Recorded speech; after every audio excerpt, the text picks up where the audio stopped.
मोठ्या अशा घडामोडी नाही, मुंबईत आज एक मोठी घटना घडली आहे। त्याच संदर्भात ही मोठी बातमी आहे अभिनेता सैफ अली खान संदर्भात। सैफ अली खानवरती मुंबईमध्ये हल्ला करण्यात आलाय। त्याच्या घरात घुसून चोराने त्याच्यावरती हल्ला केलाय आणि त्यामुळे मुंबई पोलीस आता ऍक्शन मोडवरती आलेली आहे। हल्लेखोराला पकडण्यासाठी पोलिसांची 15 पथकं सध्या तैनात आहेत आणि ती आता टीम तपासासाठी रवाना झाली आहे।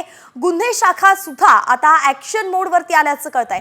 फॉरेन्सिक टीम कडून सैफ अली खानच्या घराची तपासणी केली जाते। एकंदरीतच सैफवरती हल्ला झाला म्हणून मुंबई पोलीस आता ऍक्शन मोडवरती आलेली आहे। आपण पाहिलं तर 15 पथकं तैनात आहेत।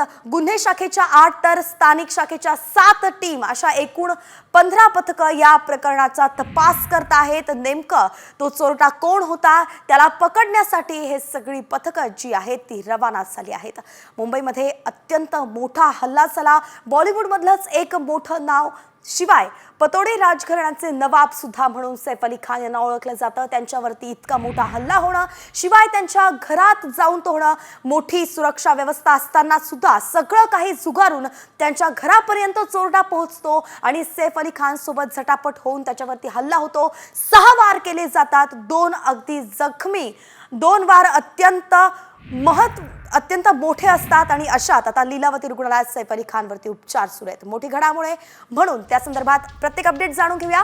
एक मोठी अपडेट याच संदर्भात येते ती म्हणजे सैफ अली खानवरती न्यूरो सर्जरी सुद्धा पार पडलेली आहे। त्याच्या पाठीत मणक्याजवळ अडकलेली तीक्ष्ण वस्तू बाहेर काढण्यात आलेली आहे। सुमारे 2 ते 3 इंच लांबीची वस्तू बाहेर काढण्यात आल्याची माहिती आहे आणि यानंतर आता कॉस्मेटिक सर्जरी सुरू असल्याचं कळतंय। एकंदरीतच लीलावती रुग्णालयामध्ये सैफ अली खानवरती सर्जरी सुरू आहे आणि अशामध्ये 2 ते 3 इंच त्याच्या पाठीच्या मणक्यामध्ये एक धारदार वस्तू जी आहे ती गेली होती, ती आता काढण्यात आली आणि कॉस्मेटिक सर्जरी आता सुरू आहे।